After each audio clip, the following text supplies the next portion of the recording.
How do you defend an island when your neighbor fires hundreds of missiles a day? In the battle for China and Taiwan defense, Taipei's answer isn't a wall of tanks or a handful of elite jets. It's T-Dome, a near-invisible web that links every radar, missile, and drone in real time, designed to outlast China's saturation attacks. Backed by a pledge to spend nearly 5% of GDP on survival, Taiwan is trading prestige hardware for sheer quantity, coastal missile trucks, mobile defenses, and a relentless disperse, deceive, deny playbook. But with global stakes hanging on a few days of chaos and weapons backlogs growing, will this new networked shield hold when the pressure never stops? Let's break open the anatomy of Taiwan's evolving defense, where survival depends on what you never see coming. Colonel Cho Yu-ping, a retired air defense officer, spent most of his career tracking missiles and aircraft from inside reinforced bunkers. In 2000, he led the team that built Taiwan's first operational T-Dome cell, a project that now sits at the heart of the island's defense. T-Dome is not a single weapon, but a living network. It connects radars, missile batteries, and command posts across Taiwan, fusing their data so that threats are tracked and intercepted within seconds. The backbone includes American-made Patriot PAC-3 batteries, Taiwan's own Skybow interceptors, and Stinger teams for low-flying targets. A new high-altitude missile, the Qiangkung, is under development to catch ballistic threats at the edge of the atmosphere. Unlike traditional air defense, where each battery might fight alone, T-Dome uses a sensor-to-shooter system modeled on the US military's CJADC-2 concept. Data from every radar and launcher flows into a distributed command network, so that if one node is hit, others can take over instantly. Colonel Cho describes the approach as survival by mobility and redundancy, a web that can't be cut with a single strike. The system's architecture is designed for constant movement. Launchers can relocate by city street or mountain road, while command nodes jump between hardened sites and mobile trucks. Funding for T-Dome comes from a series of special defense budgets pushed through the legislative yuan in response to the growing missile threat. President Lai Ching-te has made air and missile defense a top priority, promising continued increases in spending, even as lawmakers debate the balance between security and social needs. The result is a multi-layered shield, built to keep command alive and protect critical infrastructure, no matter how many salvos arrive. Protect. Taiwan's defense planners call it the porcupine doctrine, an approach built on dispersal, deception, and denial. Instead of relying on a handful of large, expensive platforms, the island fields hundreds of small, mobile systems designed to complicate any invasion plan. Along the coast, Xiongfeng anti-ship missile trucks wait in hidden revetments or blend in with civilian traffic, ready to fire and then vanish before they can be targeted. Naval mines are pre-positioned to choke landing beaches and narrow straits, turning every approach into a potential trap. On land, infantry squads carry manpads, shoulder-fired missiles that can knock down helicopters or low-flying jets, while small teams operate quadcopter drones for surveillance or kamikaze strikes. The doctrine is clear: make every kilometer costly, every advance uncertain. US and Taiwanese analysts describe this as deterrence by denial, a strategy that doesn't aim to win by matching China's numbers, but by making those numbers less effective. Mobility is the rule. Missiles launch from one site, then relocate before counter-battery fire can arrive. Decoys and camouflage keep the real weapons hidden, forcing the PLA to waste precious munitions on empty trucks or inflatable dummies. The three-word mantra, disperse, deceive, deny, guides every exercise and procurement decision. This arsenal only works if there are enough trained hands to operate and maintain it. Each new missile team, drone squad, or minefield requires reservists who can mobilize quickly and blend into Taiwan's dense urban and rural terrain. The porcupine doctrine is not just about hardware. It's about multiplying lethality through numbers, movement, and unpredictability. Chen Wei-jun's first day in uniform began before sunrise, with the sound of boots echoing across the training ground. Like every new conscript since January 2024, he faced a full year of service, triple the old requirement. The policy change, announced the previous spring, sent shockwaves through families and campuses across Taiwan. For Chen's parents, the news brought worry. For his classmates, it meant pressing pause on studies and jobs. But inside the barracks, the tone was different. The new 12-month program left little time for idle drills.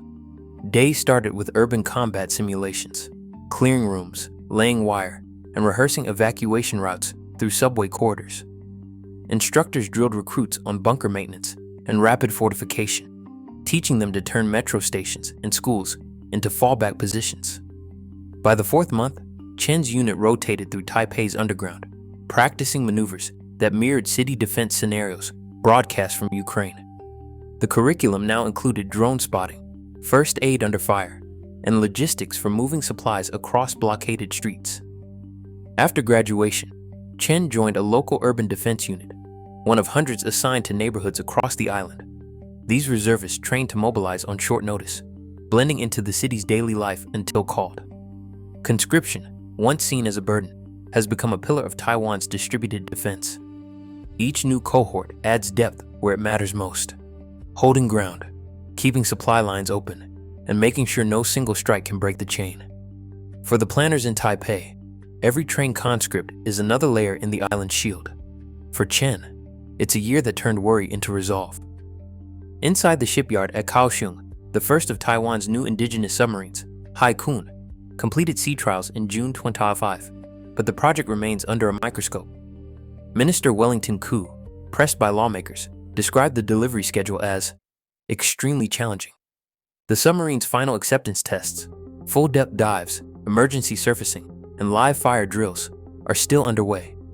Yard engineers, speaking anonymously, point to integration issues, imported propulsion systems, locally fabricated components, and the compressed timeline have all contributed to delays.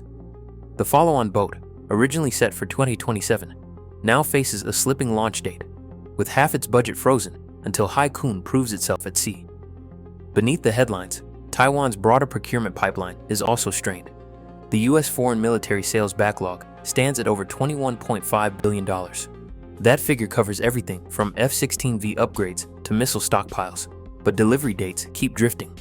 Precision-guided munitions like the JA Saobu are now projected for late 2026. Defense planners have watched as U.S. production bottlenecks, pandemic aftershocks, and congressional holds slow the arrival of key systems. Not every program is stalled. By mid-25, 80 Abrams tanks had arrived, visible proof of progress in some areas. Still, the operational gap remains. As one engineer put it, the subs will change the game if they arrive on time. Until then, Taiwan must rely on dispersed missiles, mines, and mobile air defense to hold the line. The longer the delays, the greater the pressure on the systems already in place. PLA aircraft now cross Taiwan's air defense identification zone almost every day, sometimes in waves that loop around the island or cut straight across the median line. Regional security analysts say these flights are not just muscle flexing, they're a form of slow-motion attrition. Each incursion forces Taiwan's Air Force to scramble, draining fuel, wearing out airframes, and fatiguing crews. The pattern is relentless. Encirclement patrols, bomber circuits, and coordinated drone runs, all mapped and logged by Taiwan's radar network. Cyber probes and electronic jamming often accompany these maneuvers, searching for gaps in the island's digital shield. The tempo is designed to be exhausting, not explosive. As one analyst puts it, the goal is to make pressure itself the new normal, blurring the line between peacetime and crisis while quietly gathering intelligence on every radar sweep and missile launch. Taiwan's defense planning is built around one fundamental reality. The opening days of a crisis are a race against time. Every hour that Taiwan holds out with mobile launchers, dispersed reserves, and a living air defense network buys space for diplomacy and outside support to take shape. The goal is not to guarantee victory in the first strike, but to deny China a quick win and force a drawn-out campaign. That delay carries global consequences. Taiwan produces more than 60% of the world's advanced semiconductors, chips that power everything from smartphones to fighter jets. Any disruption would ripple across global supply chains, raising the stakes for every major economy. US and allied support remains deliberately ambiguous, but the longer Taiwan's defenses hold, the greater the chance that international pressure or intervention can alter the calculus. In this fight, resilience is not just a military metric. It is the hinge on which regional stability and the world's technological future may turn.